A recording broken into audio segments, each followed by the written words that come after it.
অন্য সময় আপনাদের সামনে যাবে, সারা দুনিয়াতে ওরা টেন্ডারবাজি করবে, চাঁদাবাজি করবে, সারা দুনিয়া লুটে পুটে খাবে, আর ওরা মানুষের সামনে মাথা নত করবে, পীরের সামনে মাথা নত করবে। ওদের ওই কপাল আল্লাহর সামনে কোনোদিন নত হয় না।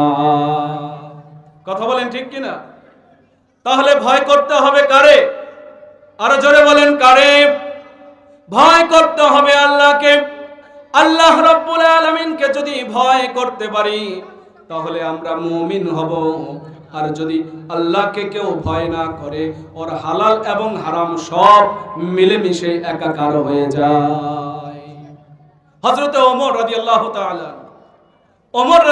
তাআলা আনহু যখন প্রেসিডেন্ট, অর্ধজাহানের খলিফা হযরত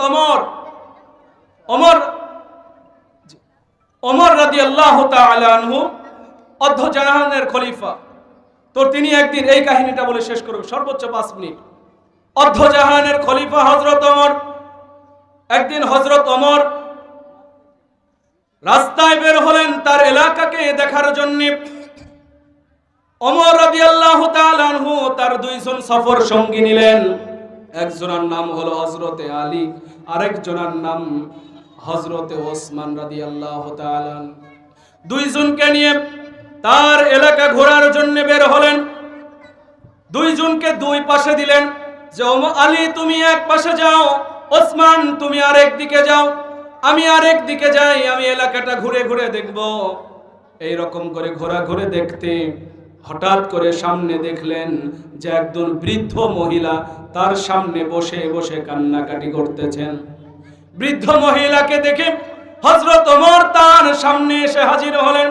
বৃদ্ধ মহিলাকে জিজ্ঞাসা করতেছে, ও মা, মাগো কান্না করো কেন?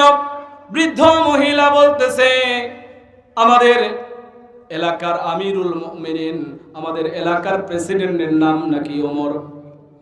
আমি মারা যাওয়ার পরে আল্লাহর আদালতে যখন আমাদেরকে দাঁড় করিয়ে দিবে কিয়ামতের মাঠে, ওই কিয়ামতের মাঠে আমি ওমরের নামে সালিশ করতে থাকবো, বিচার করতে থাকবো। ওই ওমরকে আল্লাহ রাব্বুল আলামিনের আসামির কাঠগড়ায় দাঁড় করিয়ে দেব। ওমর রাদিয়াল্লাহু তাআলা আনহু বলে, মাগো কোন কারণে ওমরকে আপনি আসামির কাঠগড়ায় দাঁড় করিয়ে দেবেন?